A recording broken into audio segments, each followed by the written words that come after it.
what we got up here is there's two areas of study that's involved in the development of a jazz artist. How to play and what to play are the basics. I'm Ann Moronchik, and I've been studying with Mike for, I guess, about 3 years now. And what his time teaching has done for my playing and singing, I can't go into it in great detail. It's just profoundly affected my time. Making, in some cases, I have to get used to being the one with the best time on the bandstand.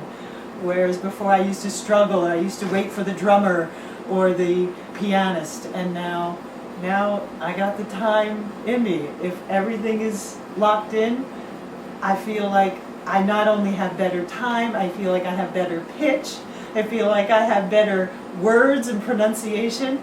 It just all comes together, and it's all because of knowing how to play and feel the right time.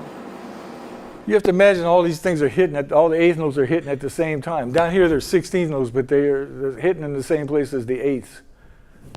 So that is all going on. That's what Dizzy meant by he filled up his bar with rhythm. Go. My name's Alden Banta. I'm currently a working Broadway musician. I sought out Mike Longo about 4 years ago now. I was looking to improve my improvising skills, and I came to see Mike and had no idea what I was about to experience. First lesson, he pulled out a drum. He showed me some things that I'd never done before, never experienced before. And that was the beginning of what I feel like my musical education. The drumming aspect is really, I think, the key to becoming a better improviser. You can learn the notes, you can learn chords, you can learn voicings, how chords move, but the rhythmic aspect puts you in a place where you really, truly become an improviser. And I think it's really impacted everything I do musically, on every instrument that I play. Clarinet, flute, saxophone.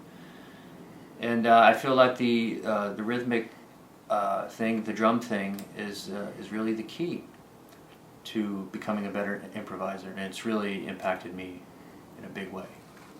1, 2, 3, 4, 5, 6. 1, 2, 3, 4, 6. 1, 2, 3. 1, 2, 3. 1, 2, 3. 4, 5, 1. 3, 4, 5, 1. 4, 5, 1. 4, 5, 1. 4, 5, 6, 7. 1. 4, 5, 6, 7. 1, 2, 3, 4, and 1. 2, 3, 4, and 1. 2, 3, 4, 1. It's all the same flow of rhythm. I can demonstrate. Andrew, could you play this other drum? Hey, my name is John Lejoy. I've been studying with Mike Longo for about 5 years. And with regard to his rhythmic idea, I believe it's one of the most important things that I've learned, and has really opened a whole nother world in terms of my playing and my concept of music. Everywhere I go, I realize that rhythm is the one thing that holds all humanity together, and it's definitely prevalent in the music that we all are trying to perfect in a way. See, what happens is one guy might be in 5 and the other one in 6. So a downbeat in one guy's playing just becomes an accent in the other guy's, and they all go together. That's what you might call universal rhythm. Play 6/8.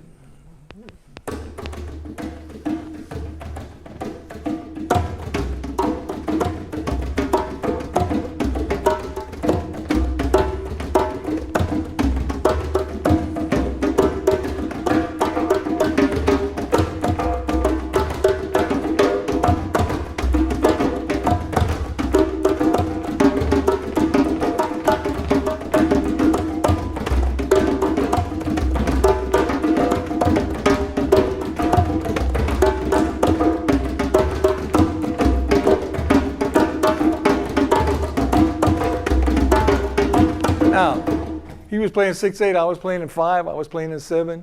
It just sounded like accents and rhythm going together. I know Mike for like 30 years. The first time I met him, I was 19 years old, and he showed me all the exercises on the keyboard and showed me the exercises on the drum, and I went home and I practiced it. and I practiced it, and nothing really happened.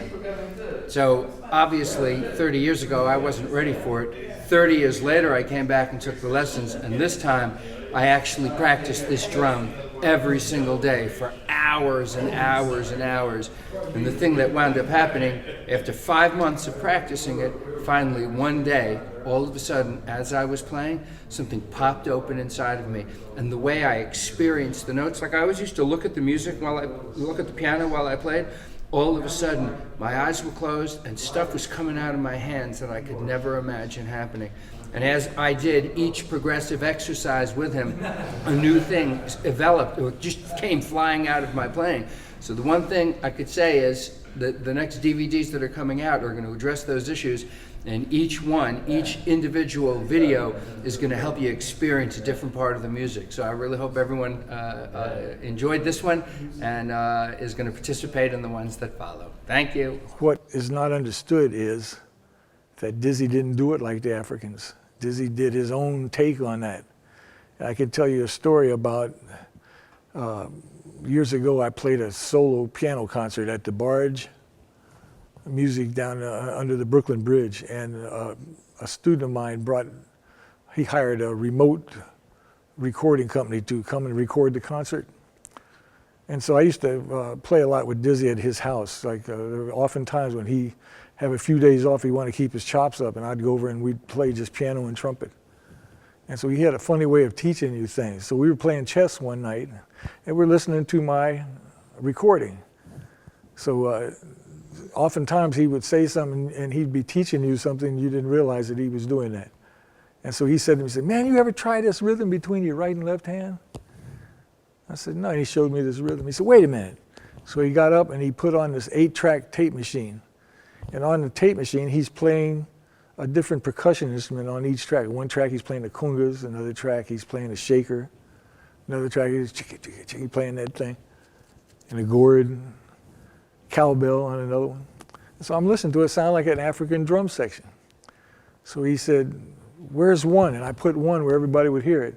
He said, "Put it over here." And when I put one where he said, this most tickled, joyous feeling. I said, "Oh my God, what is this?" It's a whole different way of hearing music. And so the reason I'm telling this story is that it's not just the African thing. Dizzy did something with him.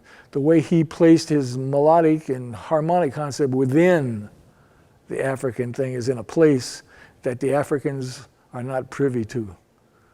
You don't go to Africa and get off the plane and hear you don't hear that in Africa. And so Dizzy did something different than just the Africans are doing. And so, you know, having worked with Mike and learned from him, the thing that I always get when I hear him talk about jazz and his experiences with Dizzy Gillespie is this is the part of the music that is really what makes it jazz and what really makes it distinctive. And it's the part that's always missing from jazz education. When most jazz education is about the relationship of chord changes to a particular place in the tune and formulas and stuff like that, which is some pretty dry stuff if it doesn't have this. And I particularly love what Mike says about it. It's not laid back, it's put in a different place.